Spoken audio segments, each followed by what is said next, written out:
আসসালামু আলাইকুম প্রিয় শিক্ষকবৃন্দ, আশা করি সকলে ভালো আছেন। শিক্ষা ব্যবস্থা জাতীয়করণের লক্ষ্যে পূর্ণাঙ্গ উৎসব বোনাস সরকারি নিয়মে বাড়ি ভাড়া ও চিকিৎসা ভাতা প্রদান করা।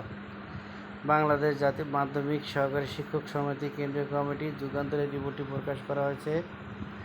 তো পূর্ণাঙ্গ উৎসব বোনাস ও সরকারি নিয়মে বাড়ি ভাড়া দেওয়ার চূড়ান্ত সিদ্ধান্তের দাবি জানিয়েছে বাংলাদেশ মাধ্যমিক সহকারী শিক্ষক সমিতি। শনিবার দুপুর 2টায় রাজধানীর পুরানা পল্টন মুক্তিভবনে সংগঠনের নীতি নির্ধারণী ফোরামের সভা থেকে দাবি জানানো হয়।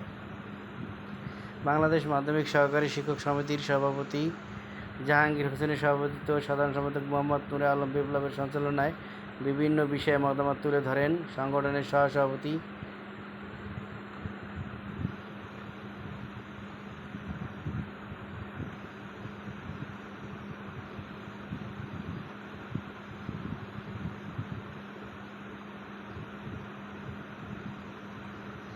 ও ঢাকা মহানগরের আহ্বায়ক মোহাম্মদ ইয়াছিন, কেন্দ্রীয় সহসভাপতি সুশান্ত ভাওয়াল, সহ সাধারণ সম্পাদক আসমান আলী, অর্থ সম্পাদক নিরঞ্জন সরকার, কেন্দ্রীয় সদস্য ওসমান গনি ও রফিকুল ইসলাম জাহিদ।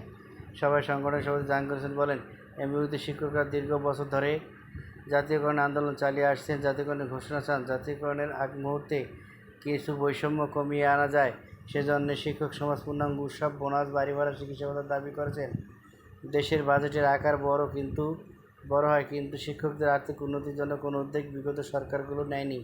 দ্রব্যমূল্যের এ বাজারে এত অল্প বেতনে জীবনযাপন করা দুরূহ হয়ে উঠছে। তারপরে শিক্ষকদের আর্তনাদ কোনো সরকারই কর্ণপাত করছে না।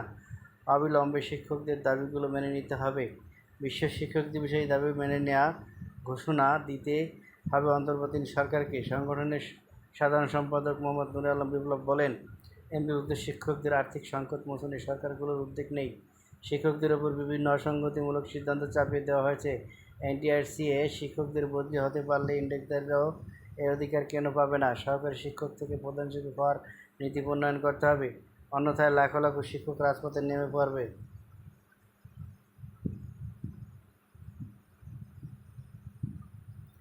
তো অন্তর্বর্তীকালীন সরকারের প্রতি বিনীত অনুরোধ, আপনারা অবশ্যই এমপিভুক্ত শিক্ষকদের এই ব্যাপারটি খতিয়ে দেখবেন। ধন্যবাদ সকলকে। আসসালামু আলাইকুম।